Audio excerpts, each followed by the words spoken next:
नमस्कार, आप देख रहे हैं प्रदेश का सबसे भरोसेमंद news channel India news Uttar Pradesh Uttarakhand और बड़ी बहस के साथ मैं हूं आपके साथ आयुष चित्रांश। यूपी में 2022 के सियासी संग्राम का बिगुल बज चुका है और सियासी पार्टियां फुल एक्टिव मोड में हैं, लेकिन सबसे आगे इसमें निकल गई है कोई पार्टी तो वो है बीजेपी। बीजेपी ने केंद्रीय मंत्री धर्मेंद्र प्रधान की अगुवाई में 8 सदस्यीय टीम का ऐलान कर दिया है। धर्मेंद्र प्रधान को यूपी विधानसभा चुनाव के लिए प्रभारी नियुक्त कर दिया गया है और उनके साथ 7 सह प्रभारी भी बना दिए गए हैं। अब बीजेपी ने चुनावी टीम के जरिए जातीय और सियासी समीकरण को साधने की कवायद भी शुरू कर दी है। ओबीसी समुदाय से आने वाले धर्मेंद्र प्रधान को यूपी चुनाव की कमान सौंप दी गई है, तो उनके साथ ही केंद्रीय मंत्री अनुराग ठाकुर, अर्जुन राम मेघवाल, सरोज पांडे, शोभा करंदलाजे, कैप्टन अभिमन्यु, अन्नपूर्णा देवी और विवेक ठाकुर को भी लगाया गया है। बीजेपी ने यूपी चुनाव की टीम गठन में सूबे के जातीय समीकरण का पूरा ख्याल रखा है। इस ऐलान के साथ ही बीजेपी विधानसभा चुनाव के समर में पूरी तरह से उतर चुकी है। वहीं बात अगर दूसरी पार्टियों की करें तो सपा, बीएसपी और कांग्रेस अभी भी संगठन को मजबूत करने में लगे हैं। ऐसे में सवाल यह है कि क्या बीजेपी की तैयारी के आगे विपक्ष पूरी तरह से तैयार है या फिर वो फेल हो रहा है। विपक्ष की धीमी रफ्तार बीजेपी का मुकाबला कैसे कर पाएगी, ये भी अपने आप में एक बड़ा सवाल है और आज इसी पर करेंगे हम आज की बड़ी।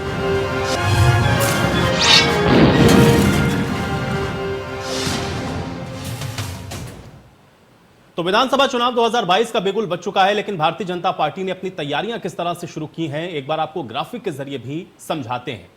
चुनाव प्रभारी और सह प्रभारी का ऐलान भारतीय जनता पार्टी की तरफ से कर दिया गया है, जिसमें सबसे महत्वपूर्ण नाम है धर्मेंद्र प्रधान का, जिनको चुनाव प्रभारी बनाया गया है उत्तर प्रदेश का। दूसरा नाम आता है इसमें केंद्रीय मंत्री अनुराग ठाकुर का। अनुराग सिंह ठाकुर, इनको सह प्रभारी के तौर पर टीम का जो ऐलान हुआ उसमें जगह मिली। फिर आता है नाम अर्जुन राम मेघवाल का, सह प्रभारी ये भी बनाए गए हैं। तो चुनाव प्रभारी और सह प्रभारियों का ऐलान आज भारतीय जनता पार्टी की तरफ से किया गया है। इसके अलावा एक और नाम है जो कि बहुत महत्वपूर्ण है, सरोज पांडे, सह प्रभारी, इनको भी नियुक्त किया गया है। आप देखें कि किस तरीके से सभी वर्ग, सभी समीकरण को पूरी तरह से बैलेंस करने की कोशिश के तौर पर भी ये जो टीम है वो बनाई गई है। शोभा करंदलाजे जो कि सह प्रभारी बनाई गई हैं। तो 2022 के लिए आज भारतीय जनता पार्टी ने टीम का ऐलान किया है। ऐसे ही अन्नपूर्णा देवी, इनको सह प्रभारी बनाया गया है। तो कुल मिलाकर के धर्मेंद्र प्रधान के हाथ में उत्तर प्रदेश चुनाव की कमान है और अब देखना यह है कि इस कमान को संभालते हुए धर्मेंद्र प्रधान क्या उत्तर प्रदेश के अंदर भारतीय जनता पार्टी को अपेक्षित सफलता दिला पाते हैं, और इन सबके बीच में विपक्ष की तैयारियां क्या हैं 2022 के चुनाव को लेकर के, यह भी महत्वपूर्ण सवाल है।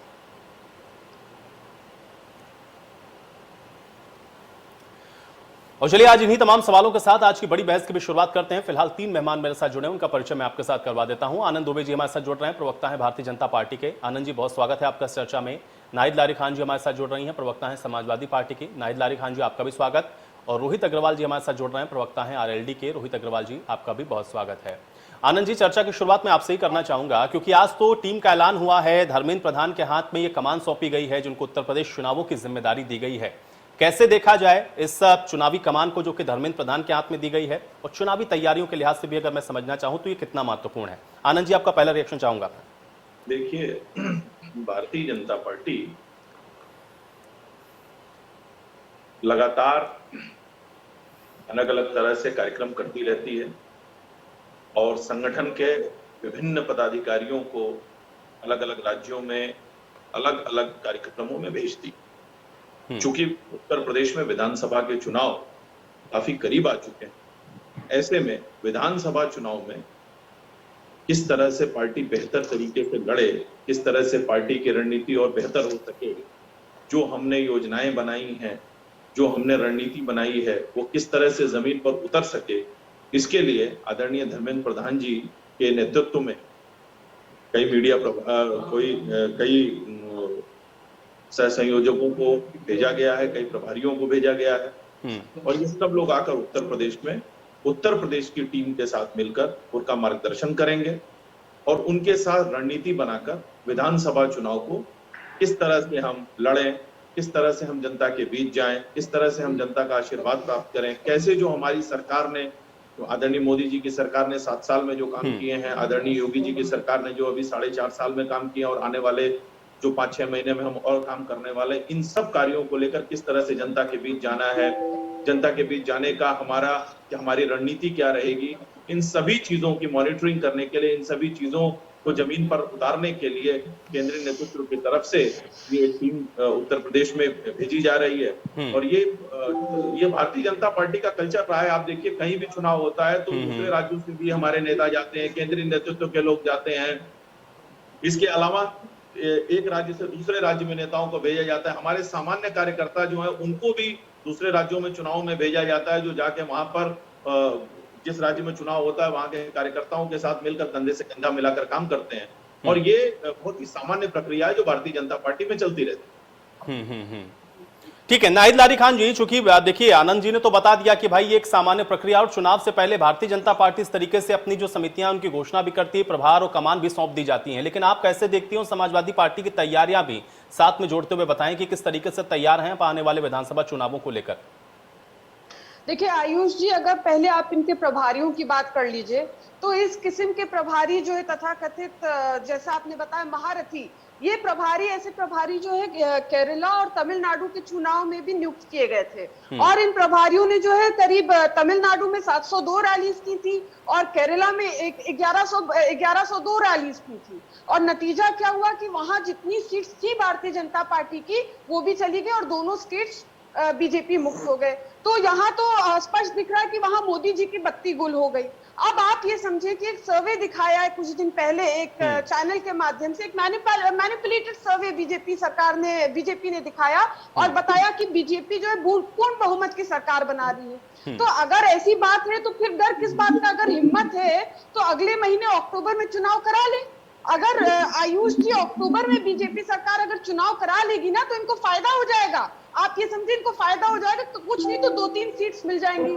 और अगर फरवरी जो अपना इनका चुनाव का डेट है, अगर वैसे ही फरवरी में ही चुनाव होता है नहीं तो नाहिद लारी खान जी, वो जो 3 सीटें छोड़ी गई हैं, क्या वो 3 सीटें भारतीय जनता पार्टी के लिए छोड़ी हैं आपने? क्योंकि 400 सीट तो आप लोग जीतने का दावा कर रहे हैं, 403 सीटें, 3 सीटें क्या भारतीय जनता पार्टी के लिए छोड़ी हैं?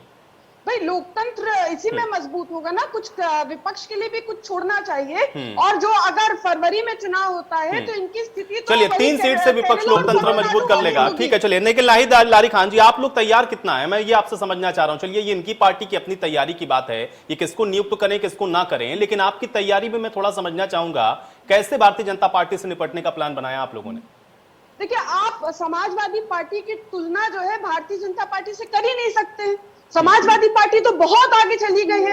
हम तो कई सालों से संघर्ष कर रहे हैं, सड़कों पर हैं, जनमानस के मुद्दों को पुरजोर तरीके से उठा रहे हैं। इसी का नतीजा तो आप देखिए कि अभी 6 महीने पहले एमएलसी चुनाव हुआ। आप कहीं ना जाइए, इनके वोट कैचर जो मोदी जी हैं उनके संसदीय क्षेत्र की केवल बात कर लेती हूँ, वाराणसी की। अभी 6 महीने पहले वहां वाराणसी में जो एमएलसी चुनाव हुआ, अनेकों विश्वविद्यालय में छात्र संघ चुनाव हुए, पंचायत चुनाव हुए, क्या हुआ वहां पर जो है बीजेपी को वहां के नौजवानों ने, शिक्षकों ने, पढ़े लिखे लोगों ने, गांव की जनता ने नकारा और समाजवादी पार्टी का परचम लहराया।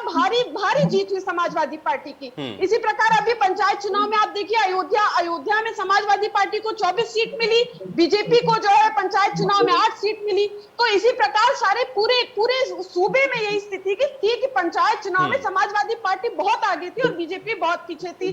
प्रभु श्री राम जी ने, कृष्ण जी ने, शिव जी ने, सबने अपना आशीर्वाद माननीय अखिलेश यादव जी और समाजवादी पार्टी ठीक है। चलिए अब सबका आशीर्वाद है, इसीलिए आप कह रहे हैं कि 400 सीट आप जीत जाएंगे, 3 सीटें आपने विपक्ष के लिए छोड़ दी हैं। चलिए बहुत बढ़िया बात है। विकास श्रीवास्तव जी हमारे साथ जुड़ गए हैं, प्रवक्ता कांग्रेस पार्टी के। विकास जी, विपक्ष के लिए तो भाई 3 ही सीटें बची, क्योंकि 400 सीट तो समाजवादी पार्टी जीत रही है। कांग्रेस पार्टी को कहां आंकते हैं इन सबके बीच में? और इसके अलावा उत्तर प्रदेश के अंदर चूंकि भारतीय जनता पार्टी भी कह रही है कि उसकी भी तैयारियां अपने स्तर पर पूरी हैं। आपसे भी मैं पहला रिएक्शन चाहूंगा विकास जी। देखिए, उत्तर प्रदेश में कांग्रेस पार्टी अप्रत्याशित उत्साहवर्धक रिजल्ट देने जा रही है। आदरणीय प्रियंका गांधी जी के नेतृत्व में उत्तर प्रदेश में कांग्रेस का यह चुनाव लड़ा जाएगा। और रहा सवाल विपक्ष का, विपक्ष ने लगातार अपने जिन मुद्दों पर उसको सवाल करना चाहिए था, जनता के बीच में जाना चाहिए था, महंगाई, भ्रष्टाचार, किसानों का जो मुद्दा है उसको लेकर जाना चाहिए था। पर विपक्ष आपका विषय ही है डिबेट का कि वो 2 बार भारत के सबसे यशस्वी भाजपा के नेता और देश के 56 इंच के प्रधानमंत्री केवल उत्तर प्रदेश में ही महीने में 2 बार घूम रहे हैं। और उनके पास मुद्दे खत्म हो गए हैं। जम्मू कश्मीर का मुद्दा उठा के ला रहे हैं और किस तरीके से विघटन और बंटवारे में इस देश को बांटा जाए, जहां तक की सवाल जवाब का विषय था।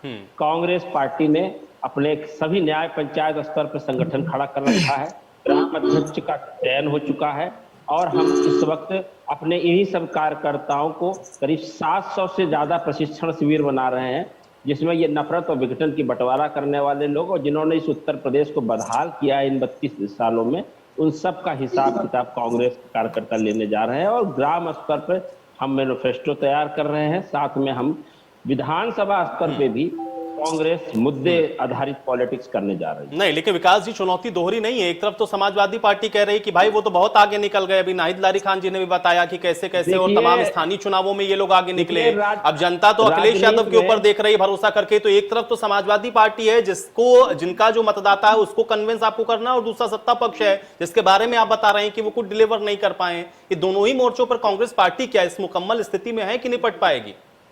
बता रहा हूं सर, देखिए 2017 में से आज 10 साल हो रहा है, 5 साल हो गया बीजेपी का। उसके पहले सरकार चुनाव जब जीत के आए थे वो हो गया 2012, तो 10 साल हो गया समाजवादी पार्टी को विधायक का चुनाव जनता ने किया। इसके बाद सत्ता में थे और लॉ एंड ऑर्डर के मामले में आक्रमणता और अपनी कमियों की वजह से ही जनता ने उनको नकारा। रहा सवाल भारतीय जनता पार्टी का, भारतीय जनता पार्टी तो कभी भी अकेले सरकार बना नहीं पाई। आंदोलन के समय भी 46 एमएलए कांग्रेस पार्टी के थे। रहा सवाल धर्म जाति की राजनीति करना, विघटन की राजनीति में कांग्रेस जरा इस लाइन में पीछे रही, क्योंकि वो कांग्रेस ने नफरत और बंटवारे की राजनीति कभी किया नहीं, ना उसकी सोच है। सत्ता मिले चाहे पीछे रहे। आज कांग्रेस की तरफ लोग आशा भरी निगाहों से देख रहे हैं। लोग वो 89 से पहले की कांग्रेस याद कर रहे हैं, जिन्होंने इस उत्तर प्रदेश में बिजली घरों को स्थापित किया और आज 1 मेगावाट बिजली नहीं बना पाए। जितनी चीनी मिले गैर कांग्रेसी सरकारों ने उनको बेच के अपने जेब भरे और करोड़पति हो गए और तमाम घपले घोटाले करते हैं। और ये गैर भाजपाई सरकारें लगातार एक दूसरे की जांच करने के नाम पर जनता को गुमराह करते हैं, और जब समय आता है तो सब एक दूसरे के साथ खड़े होते हैं, रोज एक दूसरे को बुके दे रहे हैं, एक दूसरे की तबीयत का हालचाल ले रहे हैं। जनता मूर्ख नहीं है। धर्म जात के नाम पर बंटवारा करते हो, अति पिछड़ों का वोट लेते हो और उनको रोहिणी आयोग का भी सिफारिश नहीं घोषित हो रही है। चलिए विवेक जी ये बड़ा देर से समझ में आया, नहीं तो साथ में ही लड़ रहे थे चुनाव आप लोग भी, लेकिन अब बड़ा देर से समझ में आया। चुनाव में जाने के बाद, हारने के बाद समझ में आ गया कि इन लोगों ने कुछ नहीं किया, और आज यहाँ बैठ करके खाली आप बता रहे हैं इन्होंने नहीं किया, इन्होंने नहीं किया। आप अपना विजन यहाँ पर रख रहे हैं, देखते हैं जनता को कन्विंस करेंगे कैसे आप। रोहित अग्रवाल जी, एक रिएक्शन आपका चाहूंगा। जो मैंने कहा है यही हमारी लाइन होगी और इसी लाइन पे चलिए समझ में आ गया, लेकिन थोड़ा देर हो गई। रोहित अग्रवाल जी। कोई बात नहीं, चुनाव देखिए होता है। भारतीय जनता पार्टी को 70 सालों की भूख है सत्ता की, और वो भूख मिटाने के लिए वो हर समय चुनावी मोड में रहती है। मुझे लगता है 2017 में जब ये चुनाव जीत के आए थे तब भारतीय जनता पार्टी तब से लेके आज तक चुनावी मोड में ही है, क्योंकि वो खिसियानी बिल्ली खंबा नोचती है। रोहित जी खंबा कौन नोच रहा है ये तो देख रहे हैं। ठीक है अजय जी एक एक करके भाई, रोहित जी की बात पहले कंप्लीट होने दे, पहले उनकी बात तो आने दे पूरी, पहले उनकी बात तो पूरी आने दे। ठीक है अजय जी, एक बार रोहित जी की बात पूरी आने दे। आनंद जी आप कर रहे हैं तो इसलिए जो है थोड़ा सा सब्र रखिए, सुनने का साहस रखिए। देखिए भारतीय जनता पार्टी 2017 में जब जनता ने चुना था इनको, तो जनता ने चुना था काम करने के लिए, अपने मुद्दों पे उनको लगा था कि साहब पार्टी विद डिफरेंस का नारा देने वाली पार्टी को एक बार मौका देके देखते हैं कि शायद ये क्या करते हैं। लेकिन 2017 से लेके आज तक ये चुनावी मोड के अंदर है और हर समय ये चुनाव की ही तैयारी कर रहे हैं। और इन्होंने जनता को देने का क्या काम किया? 9 महीने से किसान आंदोलित है, सड़कों पे बैठा हुआ है, परेशान है, युवा हर तरफ आंदोलित है, उसकी नौकरियां चली गई हैं। कोरोना काल के अंदर हेल्थ स्ट्रक्चर पूरी तरीके से चरमरा गया था, बिजली विभाग पूरी तरीके से चरमराया हुआ है। उत्तर प्रदेश में देश की सबसे महंगी बिजली देने का काम किया इन्होंने। इसी तरीके से जितने भी मूलभूत जनता के मुद्दे हैं उन सब पे भारतीय जनता पार्टी पूरी तरीके से विफल हुई है। घोर महंगाई का युग चल रहा है इस समय, जहां पे गैस सिलेंडर 900 रुपए पार कर चुका है और भारतीय जनता पार्टी ने प्रदेश की और देश की जनता को सिर्फ और सिर्फ गुमराह करने का काम किया है। अब की जनता भी तैयार है, जिस तरीके से भारतीय जनता पार्टी चुनाव में जाने के लिए तैयार है, उस तरीके से जनता भी इंतजार कर रही है कि कब 2022 का चुनाव आएगा और कब हमको वोट देना है, क्योंकि इस बार भारतीय जनता पार्टी को जनता जवाब देगी। जिस तरीके से उसने जनता को का शोषण करने का काम किया है, जिस तरीके से इन्होंने जनता को ठगने का काम किया है, अब की भारतीय जनता पार्टी को प्रदेश का एक एक युवा, किसान, व्यापारी जवाब देने का काम करेगा। ठीक है अजय सिंह जी, जी जी जी जी जवाब मिल जाएगा। बिल्कुल बिल्कुल बिल्कुल। कुल मिला के जो वास्तविकता है और यथार्थ है उसको स्वीकार करना चाहिए सभी सदस्यगण को। मैं बहुत स्पष्ट शब्दों में बताना चाहता हूं कि जो वर्तमान सरकार है ये सर्वजन हिताय वास्तविक रूप से सरकार है, और हम आने वाले 2022 के इलेक्शन में माननीय संजय निषाद जी की अगुवाई में और इनकी अलायंस में हम लोग 320 सीटों को प्लस कर रहे हैं। 320 प्लस, आप इस बात को स्पष्टीकरण लेके चला जाए। हम लोग अरे अजय जी, आप लोग के लिए 3 सीटें छोड़ी नाहिद लारी खान जी ने, उन्होंने कहा भाई 400 सीट तो वो जीतेंगे, मतलब यहाँ विपक्ष के लिए कोई जगह नहीं है, विपक्ष के लिए कोई जगह नहीं है। और 3 सीटों में अब आप कांग्रेस वाले भी, बसपा वाले भी और आप भी, क्योंकि आप अलायंस में आप सब लोग लड़ रहे हैं 3 सीट के लिए। 400 सीट तो नाहिद लारी खान जी जीत गई है, बकौल समाजवादी पार्टी 400 सीट तो वो जीत गए हैं। अब आप 320 कह रहे हैं, उस पर वो हंस रही हैं। वो इतना सफल गठबंधन। अरे मुझे सुबह से एक स्टिंग ऑपरेशन चल रहा है जिससे आपने बताया चुनाव किस तरीके से जीतेंगे। जी स्टिंग ऑपरेशन दे दीजिए, आप ही जैसे जवाब दीजिए। आपके राष्ट्रीय अध्यक्ष ने बताया चुनाव कैसे जीतेंगे। जिस तरीके से हम किसी चीज से परहेज नहीं है, उनको गुंडाई से परहेज नहीं है, दंगे कराने से परहेज नहीं है, जनता का गला घोटने से परहेज नहीं है उनको। कौन कराता रहा ये ये तो आपके राष्ट्रीय अध्यक्ष बता रहे हैं चुनाव जीतने के लिए हम ये सब करेंगे। हमें किसी के जवाब भी तो दे दीजिए। ये तो आपके राष्ट्रीय अध्यक्ष का शब्द है, नहीं ये तो राष्ट्रीय अध्यक्ष का शब्द है आपके। आप एडिट तो और उसका डबिंग जवाब भी मत तो चाहिए, दीजिए जरा सा। एडिट और डबिंग मत चाहिए। एडिट और डबिंग की दुनिया एडिट और बहुत चल रही डबिंग है। अभी तक एफआईआर क्यों नहीं दर्ज करा इस चैनल के खिलाफ आपने? सिस्टम चल रहा है साहब, हम देंगे जवाब, समय आने दीजिए। एडिट और डबिंग के जमाने में मत करिए, कौन एडिट करता कौन डब करता उस पर हम नहीं जाना चाहते। मैं आपको बस स्पष्ट शब्दों में बताना चाहता हूं कि विकास की गंगा जो चल रही है, इस गंगा को धार बनाने का काम निषाद पार्टी करने जा रही है, और 320 में हम 320 सीट प्लस करके आने वाले हैं, और इसमें कहीं से कोई संशय नहीं साहब। ठीक है, चलिए आनंद जी आप जवाब दीजिए। भाई 3 सीटें छोड़ी समाजवादी पार्टी ने, अब 3 सीटों के लिए आप लोगों की लड़ाई है, क्योंकि 400 तो जीत रहे भाई समाजवादी पार्टी। नहीं देखिए, कुछ लोग गलत फहमी के शिकार होते हैं और कुछ लोग खुश फहमी के शिकार होते हैं। तो मुझे लगता है कि समाजवादी पार्टी दोनों की शिकार हो गई है, खुशफहमी की भी शिकार है और गलतफहमी की भी शिकार है। अभी जो हमारी ये बहन बैठी हुई थी, जिन्होंने कहा भाई 3 सीट हमने छोड़ दी है, उन 3 सीटों में बाकी लोग लड़ लें, और इन्होंने कहा कि जो इनके प्रभारी बनाए गए हैं, जो ये है, इनसे कोई फर्क नहीं पड़ता। देखिए समाजवादी पार्टी का ये कल्चर है, यहाँ ना कोई प्रभारी होता है, ना कोई सह प्रभारी होता है, यहाँ तो परिवार ही भारी होता है।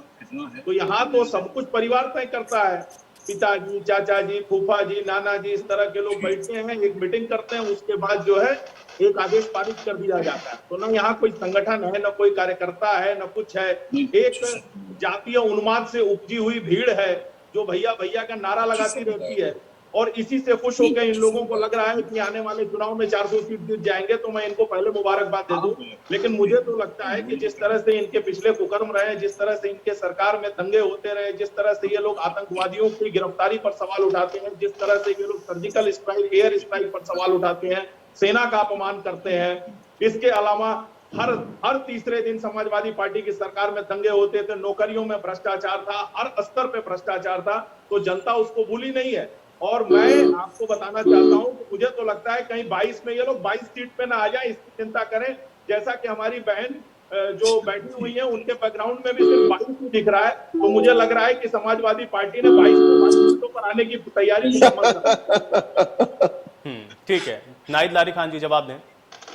देखिए आयुष जी, ये बीजेपी के लोग जो है बेहद हताश हैं। अब इनकी हताशा का कारण ये है कि इनके एमपी, एमएलए, मंत्री जो है गांव में जनता के बीच जाने की कोशिश कर रहे हैं, लेकिन गांव वाले इनको घुसने नहीं दे रहे, इनको खदेड़ खदेड़ कर निकाल रहे हैं। इनके एक मंत्री अलग जी, उनको जो है रामपुर में वहां की जनता ने गाड़ी से उतरवाया और गड्ढे वाली सड़कों पर चलाया। इनके वो रामपुर था बहन, आप इसको स्पष्ट कर लीजिए, वो रामपुर था, इसीलिए देखिए जब आप बोल रहे थे तब मैं नहीं बोल रही थी, थोड़ा जी। संयम रखें। ये योगी बिल्कुल। जी का कार्यालय नहीं है कि जो मन चाहे बीच में बोलते बिल्कुल। रहे। भाई ये आयुष जी का बिल्कुल, डिबेट बिल्कुल। है, थोड़ा संयम बिल्कुल रखें। बोलिए। नहीं नहीं नहीं, हाँ, ठीक है, नाहिद लारी बिल्कुल खान जी को बोलिए। बोलने दें। हाँ बिल्कुल। नाहिद जी।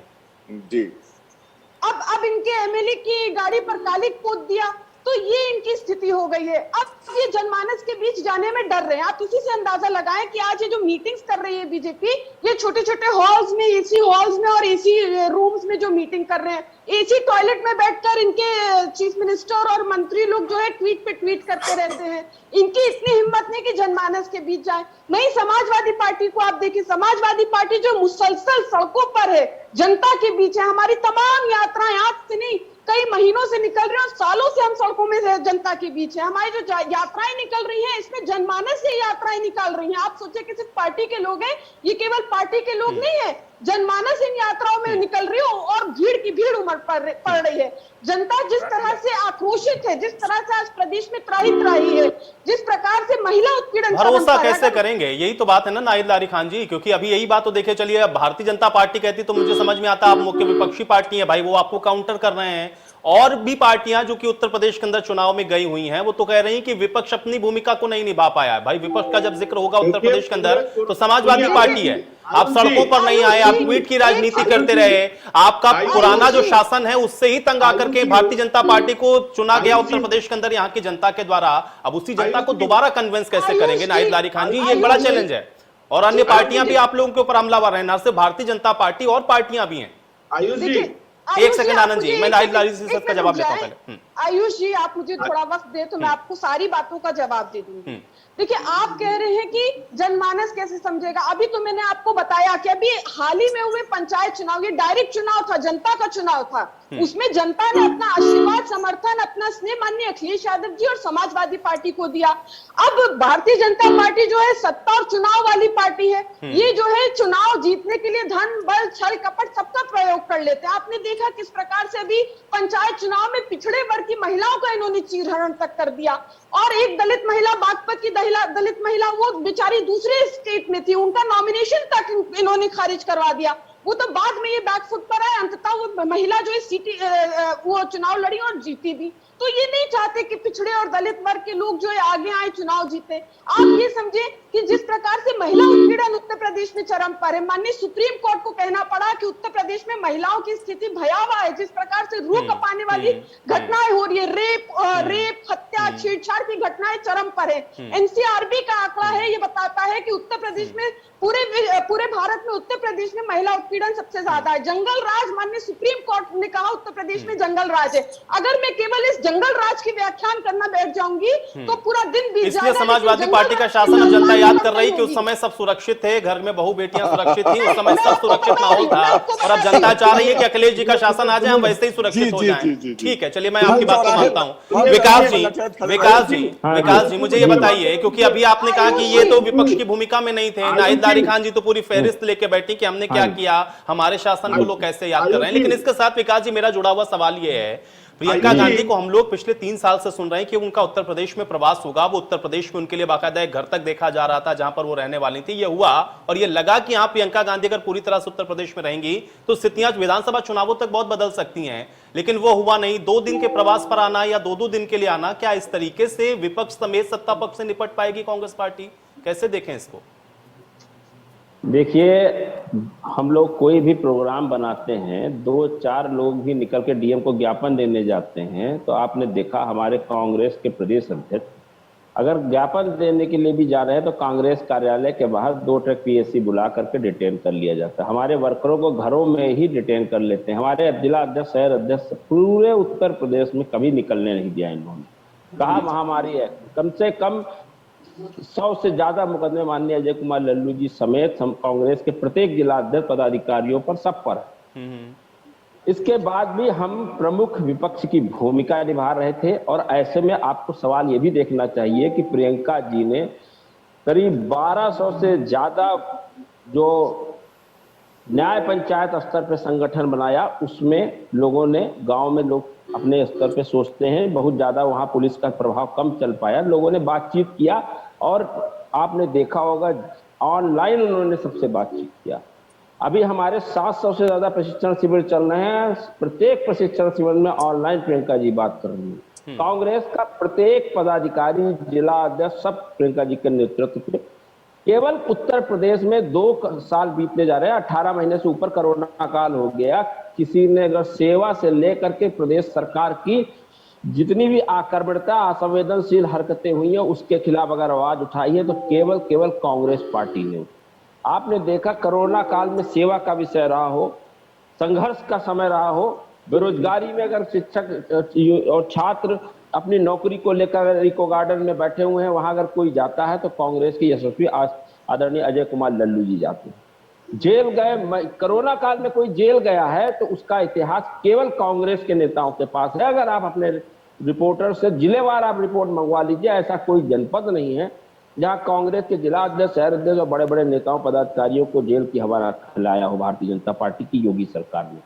आयुष जी, आप जब मैं बोल रही थी तब आपने इतनी बार इंटरप्ट की। अब आप कांग्रेस के प्रवक्ता बोल रहे तो आप कुछ भी नहीं, केवल सुनने का काम कर रहे। इतना अच्छा मौका मुझे भी दिया होता आपने। नाहिद दारी खान जी, मैं आपको बराबर मौका देता हूँ, मैं आपको बराबर मौका दे रहा हूँ, ऐसा नहीं है। मैंने देखा, जब मैं बोलती हूँ नहीं, नाहिद दारी खान जी, ऐसा नहीं है। आप कांग्रेस के प्रवक्ता, बीजेपी के प्रवक्ता, आप एम्पल टाइम दे रहे हैं उन लोगों को। और अभी मैं किसको समय दे रहा हूँ? अभी मैं किसको समय दे रहा हूँ? नहीं, कम से कम 35 से 40 सेकंड नाहिद दारी खान जी अब की आपने लिया। देखिए, ऐसे आरोप मत लगाएं। देखिए नाहिद जी, एक तो ये भी डिबेट की मर्यादा आप सिखा रही थी अभी किसी को, ये भी डिबेट की मर्यादा नहीं है। आप महिला हैं और हमारी तेज तर्रार बहन है, आपका हम सम्मान करते हैं, आप अच्छी प्रवक्ता है, पर आपको ये नहीं करना चाहिए। कांग्रेस का समय में आपको इस तरीके से इंटरप्ट करके डिबेट को डिरेल नहीं करना चाहिए। चलिए ठीक है। रोहित अग्रवाल जी, किसान, चूंकि अब किसान इस समय हम लोग देख रहे हैं कि सेंटर के अंदर हैं और अभी महापंचायत भी हुई, क्या किसानों के सारे आपको लग रहा है कि उत्तर प्रदेश के अंदर वो माहौल बन गया है कि भारतीय जनता पार्टी के साथ निपट लिया जाएगा? आयुष जी, बड़ा दुखद है, 9 महीने से किसान आंदोलित है, उससे आप बात नहीं करना चाहते हो। मुजफ्फरनगर में आपने देखा किस तरीके से किसानों का जन सैलाब उमड़ा। उसके बाद भारतीय जनता पार्टी ने सिर्फ और सिर्फ उस आंदोलन को बदनाम करने का काम किया, उनको अलग अलग नाम देने का काम किया, उसको राजनीतिक से प्रेरित बताया। ये सब बहुत दुखद है। जब जनता अपनी आवाज उठाती है तो भारतीय जनता पार्टी उसको तमगा देने लगती है, सर्टिफिकेट बांटने लगती है कि ये तो साहब देशद्रोही हैं और ये तो साहब राजनीतिक से प्रेरित है। तो भारतीय जनता पार्टी को जनता ने इसलिए नहीं चुना था कि आप सर्टिफिकेट बांटो। भारतीय जनता पार्टी को देश की जनता ने सेवा करने के लिए चुना था। पर भारतीय जनता पार्टी के साथ समस्या ये है कि वो सेवा नाम तो सिर्फ लेना जानते हैं, बाकी सेवा देना नहीं जानते हैं। भारतीय जनता पार्टी ने अपने 5 स्टार ऑफिसेस तो हर जिले में बना डाले, पर जनता का क्या हाल है, सड़कों की क्या स्थिति है। आज ही के एक प्रमुख अखबार ने इनके सर्वे किया है लखनऊ की सड़क का, जो एक शहीद पथ है लखनऊ में, जिसमें ना जाने कितने 300 कुछ गड्ढे उन्होंने बताए हैं। उन्होंने पूरा सर्वे किया है उन गड्ढों का और उसमें उन्होंने बताए हैं कि लखनऊ की प्रमुख सड़क पे अगर ये स्थिति है तो आप समझ सकते हैं प्रदेश की बाकी सड़कों की क्या स्थिति होगी। युवा पूरी तरीके से आंदोलित चल रहा हूँ अग्रवाल जी, मैं उसी सड़क पे कंटिन्यू चल रहा हूँ। आप तो रहने ही दीजिए, मतलब मुझे जर्किंग नहीं मिल रही है। पहले राष्ट्रीय अध्यक्ष जी ने जो आपको बताया है कि कैसे चुनाव लड़ेंगे, जी, आप तो जवाब आपको दे चुका हूँ। अभी तो मैं उस जवाब के बाद में जवाब चाहिएगा तो मैं आ नहीं रहा हूँ ऊपर। आप भारतीय जनता पार्टी के सहयोगी दल हैं और बिल्कुल करना इसलिए भी जरूरी है। नहीं, मैंने कहा कि जब आप सही सुबह से बड़ी गंभीर है, आपकी स्थिति बड़ी गंभीर है सुबह से। बिल्कुल गंभीर नहीं है आपकी मानसिक स्थिति और आपकी दल की स्थिति से मैं समझ सकता हूँ। आपको पता है कि भारतीय जनता पार्टी कब आपको लात मार दे, क्योंकि भारतीय जनता पार्टी ने कभी भी किसी सहयोगी दल को साथ लेके चलने का, सम्मान देने का 6 महीने का समय बचा हुआ है और अगले 6 महीने के बाद इसी चैनल पे बैठ के आपको बता दूंगा कि कौन क्या कह रहा था। आपके राष्ट्रीय अध्यक्ष एक्सपोज हो चुके हैं, तो आप कृपया करके अपने समय में बोलिएगा। और भारतीय जनता पार्टी भी एक्सपोज हो चुकी है कि किस तरीके के सहयोगी दलों को लेकर चल रही है वो। जी बिल्कुल बिल्कुल। ना तो उनको दंगों से परहेज है, ना उनको बम से परहेज है, ना उनको जनता को कुचलने से परहेज है, ना उनको धन लेने से परहेज है। तो आप तो रहने दीजिए, आप मतलब आप सही पद का सर्टिफिकेट मत बांटिए। आप तो बात नहीं रहा, आपके राष्ट्रीय। चलिए ठीक है, अब सब एक्सपोज हो रहे हैं और एक्सपोज होने के बाद अब जनता किसको चुनती है यही तो देखना है ना, और इसी पर हम लोग चर्चा लगातार जारी रखेंगे। एक ब्रेक के लिए यहाँ पर रुकेंगे, फौरन वापस आते हैं।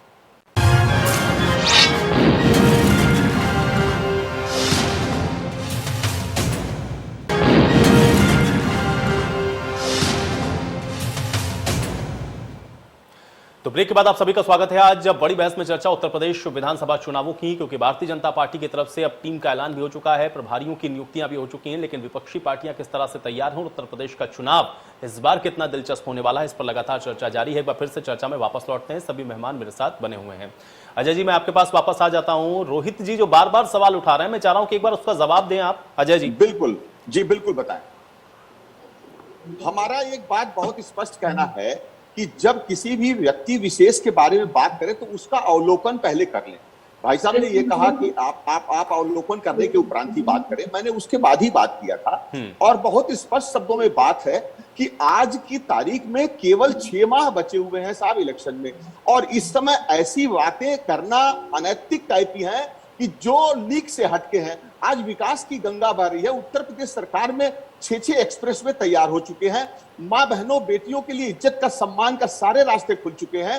गांव में गरीबों के लिए स्पेशल स्कीम चल चुकी है। कोरोना काल में मदद की बेहतरीन गंगा बही है। ऐसे दलों के साथ जब किसी व्यक्ति विशेष की बात कही जाए तो उसके विशेष बातों को अवलोकन करने के उपरांत ही कहनी चाहिए। अब मैं एक विशेष बात कहना चाहूंगा भाई साहब को इन्फॉर्मेशन के तौर पे, कि जब आपको कोई बात पुटअप करनी है तो उसका एक तार्किक पहलू भी होता है। अगर उस तार्किक पहलू को आप नहीं रखेंगे तो उसका आकलन नहीं कर पाएंगे। हम लोगों ने जो बात अब तक कहते आ रहे हैं कि जब उत्तर प्रदेश सरकार जब से गठित हुई है तब से लेके और आज चुनावी वर्ष में अगर कोई बात की किसी व्यक्ति विशेष के बारे में बात करनी होती है तो पूर्वावलोकन करना जरूरी होता है। अब हम लोग बात सिर्फ आज ये कह रहे हैं कि आज जो आपका विषय है कि चुनावी वर्ष में कौन से दल ने अपना क्या खाका खोला हुआ है, मैं आपको बताना चाहता हूं कि उत्तर प्रदेश सरकार जो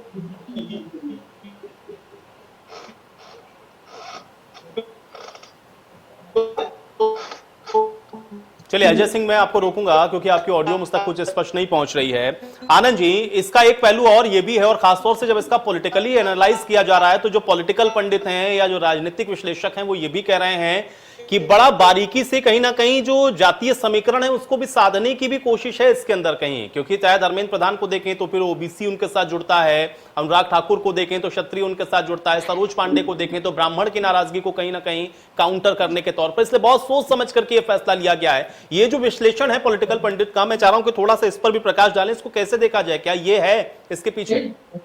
ने देखिए, पॉलिटिकल पंडितों का और मीडिया के लोगों का अपने अपने नजरिए से विश्लेषण होता है, उस पर मैं बात नहीं करना चाहूंगा।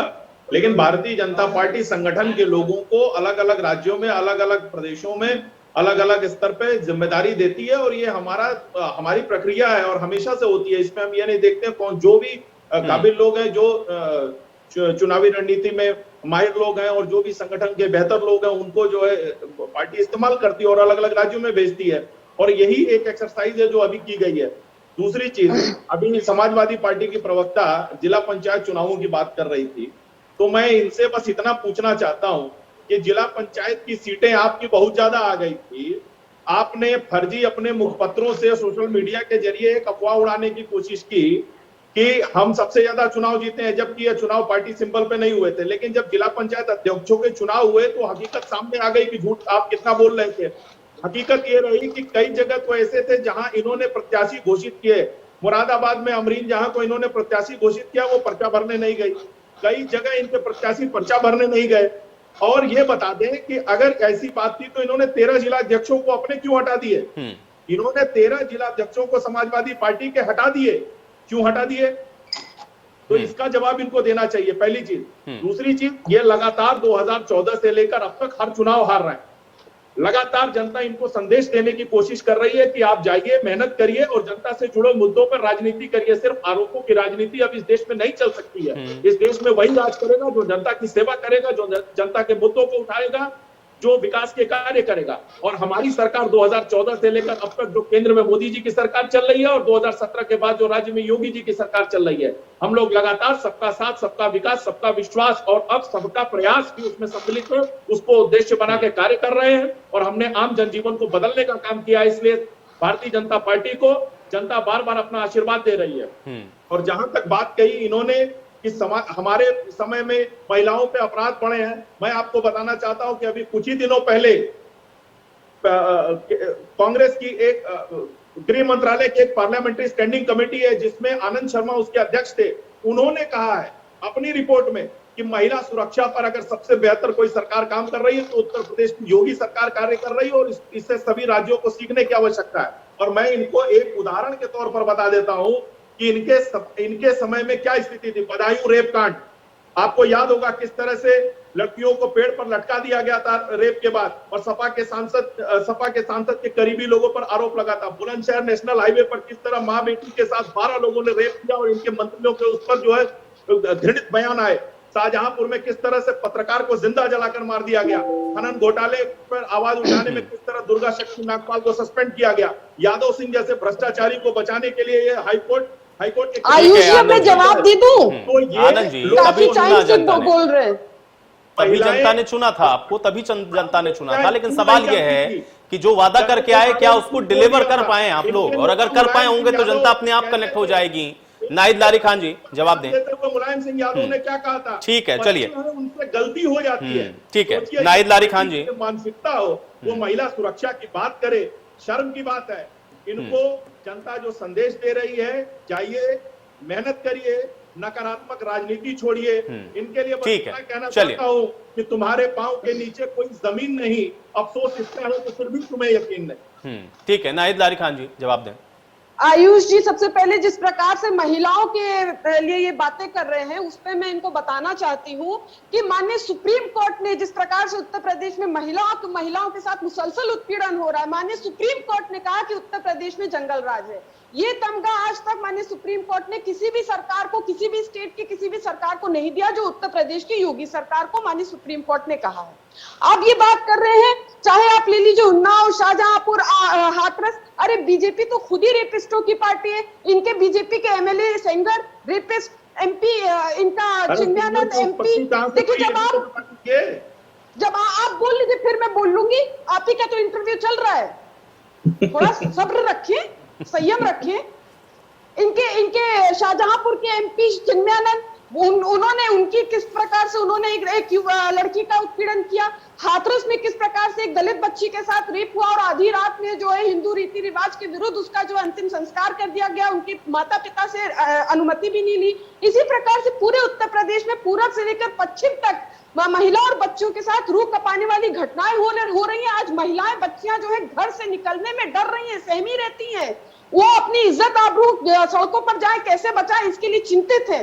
और ये बात कर रहे हैं, अपनी मनगढ़ंत बातें सुना रहे। बल्कि देश और प्रदेश का दुर्भाग्य है कि मोदी जी सहित बीजेपी के अन्य नेता भी जो है विश्व के सबसे बड़े रेपिस्ट आसाराम बापू के चरण स्पर्श करते हैं। ये महिलाओं के लिए बहुत दुर्भाग्य और शर्म की बात है।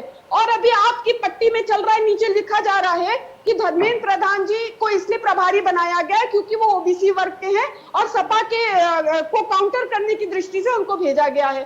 तो ठीक है, वो तो पर्यटन पर यहाँ आएंगे ना। माननीय अखिलेश यादव जी तो कई पुश्तों से यहीं पर उत्तर प्रदेश में रह रहे हैं और वो पिछड़े वर्ग के हैं, कई पुश्त दर पुश्त। अब आप ये समझे कि जिस प्रकार से ये बता रहे, परिवार के नेता हैं अखिलेश जी, पिछड़ों के नहीं परिवार के नेता हैं। और अब तो परिवार के भी नेता नहीं रहे क्योंकि परिवार यही तो इनको चिढ़ है, यही तो बेसिकली बीजेपी को परेशानी है कि कैसे एक पिछड़े वर्ग का व्यक्ति कैसे सत्ता संभाल सकता है। ये इनकी परेशानी का मतलब है।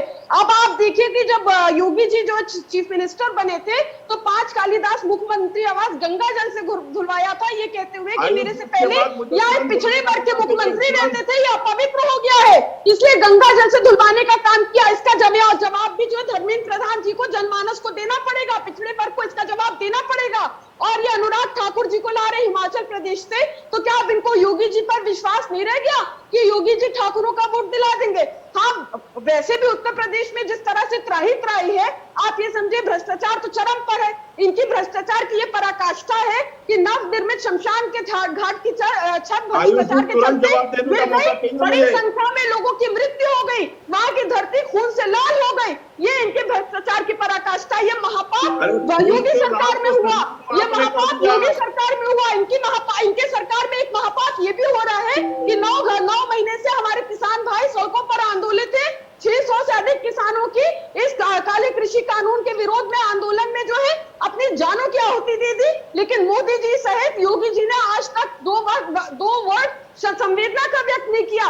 कोरोना काल में लाखों लोगों की मृत्यु हुई, कोरोना काल में कोरोना में करोड़ों लोग संक्रमित हुए, शमशान घाट कटे पड़े रहे, नदियों में शव उतराते रहे, कफन चोरी करने का काम किया, घाटों पर जो शव दफन थे उनसे कफन चोरी करने का काम किया। ये महापाप हुआ है योगी सरकार में। ये सब जो है नर्क जाएंगे, ये सब महापापी है भाजपा जिसका। चलिए ठीक है नाहिद जी, मुझे लग रहा है अब आपका इंटरव्यू हो गया। ठीक है, अब आपको मैंने पूरा समय दिया, मैंने बिल्कुल इंटरप्ट नहीं किया। अब आप दूसरों को सुनिएगा। विकास जी, अगर मैं डिफरेंशिएट करने की कोशिश करूं विपक्ष की पार्टियों के मुद्दों को, तो फिर जो बात अभी नाहिद लारी खान जी ने गिनाई, कमोबेश इसी लाइन पर आप भी हैं। इसीलिए मैं बार बार ये पूछ रहा हूं कि जब दोनों की लाइन एक हो, एक ही मुद्दे हो, जनता कैसे अंतर करेगी कि वो आपके पास जाए कि समाजवादी पार्टी के पास जाए, क्योंकि सत्ता पक्ष ने तो कुछ किया ही नहीं। देखिए, पिछला कुशासन तो हम अगर भाजपा के इस कुशासन के खिलाफ अगर किसी ने संघर्ष करके अपनी पहचान बनाई है तो वो उत्तर प्रदेश कांग्रेस ने रहे। ये जो मुद्दे हैं, इन मुद्दों पर डिबेट में बोल देना और ट्वीट कर देना आसान होता है, पर इन मुद्दों की संघर्ष करके उसको जनता के बीच में जन जागरण अभियान करके चौपाल लगाकर और जेलों में 20-20 दिन महीना जेलों में रहने के बाद इन मुद्दों को आज भाजपा के साथी भी भागते हुए दिखाई पड़ रहे हैं और हमारे विपक्ष के कुछ साथी भी उस मुद्दे को लेकर यहाँ पर बड़े बात कर रहे हैं। पर वो संघर्ष जब बलात्कार हुआ था उन्नाव में, सेंगर को किसने, आदरणीय प्रियंका गांधी ने, सोनभद्र के उम्बा ने जब रेप किया था वो आपकी पार्टी में रहा है, आपकी पार्टी में रहा है नाहिद जी।